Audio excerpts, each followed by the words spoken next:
Baik, Masya Allah, tabarakallah, terima kasih pemirsa. Kembali di Damai Indonesiaku yang disiarkan langsung dari Masjid Raya Syekh Zayed Solo yang Masya Allah luar biasa ini Kiai dan Ustadz. Ini masjidnya sangat megah sekali. Dan saya ucapkan terima kasih dan selamat untuk pemenang kuis tadi. Jangan lupa dipotong pajak, ya kan? Iya, dipotong pajak. Baik, berikutnya kami persilakan. Ini sesi tanya jawab dengan tema yang sangat menarik sekali, menumbuhkan jiwa kepemimpinan dari keluarga. Nah, nanti akan dijawab terlebih dahulu oleh Kiai Haji Khalil Nafis. Kami persilakan Ibu Hilya Maliha yang akan mengajukan pertanyaan. Silakan Ibu.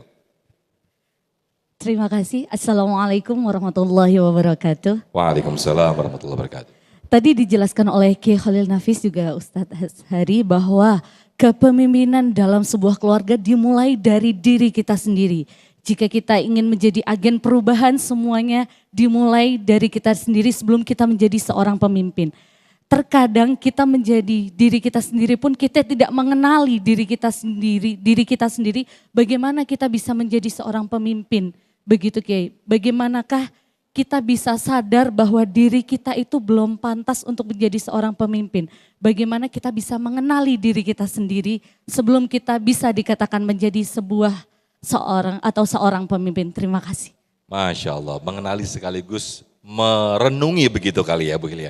Silakan Yai Khalil boleh sambil turun untuk bisa mendekat ke jamaah. Ya, terima kasih Ibu. Tadi mau saya sampaikan tapi waktunya udah habis. Nah, sekarang berarti jadi waktunya pertanyaannya itu nyetrum dengan apa yang saya sampaikan. Masya Allah. Ibu Bapak, apa bekal kita untuk menjadi pemimpin? Islam mengajarkan yang pertama pembentukan karakter bahasa kita. Bahasa keagamaannya ada iman. Karakter itu dibentuk oleh iman. Bagaimana bisa iman? Ya belajar ilmu. Makanya dalam Al-Quran itu pertama kali yang turun ayatnya apa? Iqra bismi rabbikal ladzi khalaq. Iqra wa rabbukal akram. Yang pertama kali iqra baca. Baca jendela ilmu.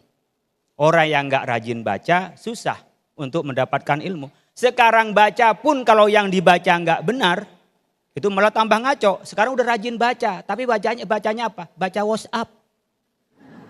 Bukan baca mushaf.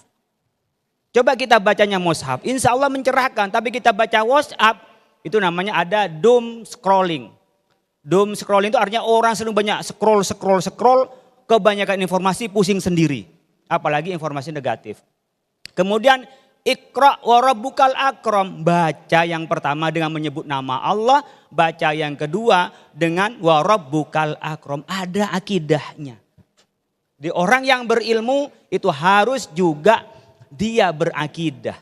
Orang yang berakidah itu harus berilmu. Orang yang berakidah tak berilmu seringkali menjadi fanatisme buta.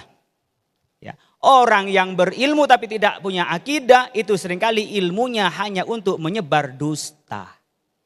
Yang pertama adalah iman. Kalau kita sudah iman kemudian tahu tentang dirinya sendiri dan ilmunya. Oh kita ini hamba Allah. Karena hamba Allah, Allah memberikan dua kewajiban kita.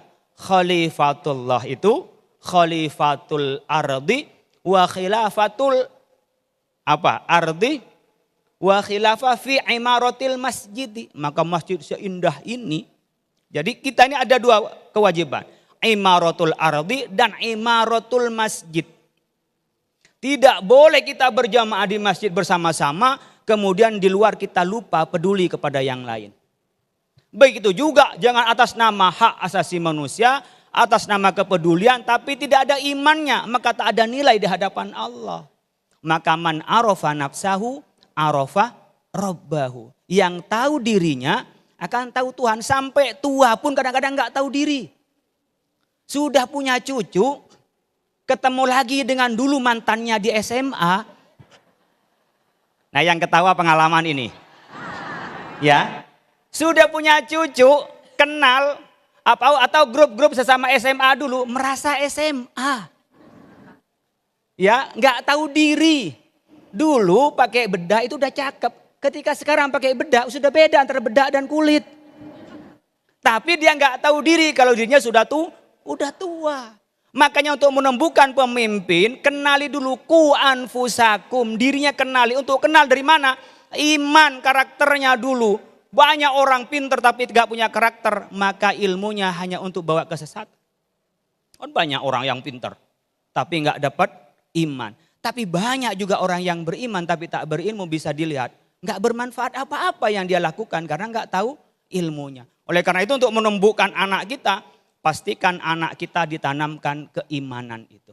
Kalau kita tahu imannya, oh saya ini kalau iman tidak cukup sebagai penyembah Allah, tapi juga harus menjadi khalifatullah. Wakil Allah di muka bumi, maka akan muncul kepedulian. Ibu bapak enggak ada pemimpin itu yang tidak peduli. Bahkan rela mengorbankan kepentingan dirinya sendiri demi kepentingan orang lain. Bukan dibalik kepentingan masalah sendiri didahulukan daripada kemaslahatan umum. Kita kalau jadi pemimpin itu mendahulukan kemaslahatan umum demi apa? Demi perjuangannya.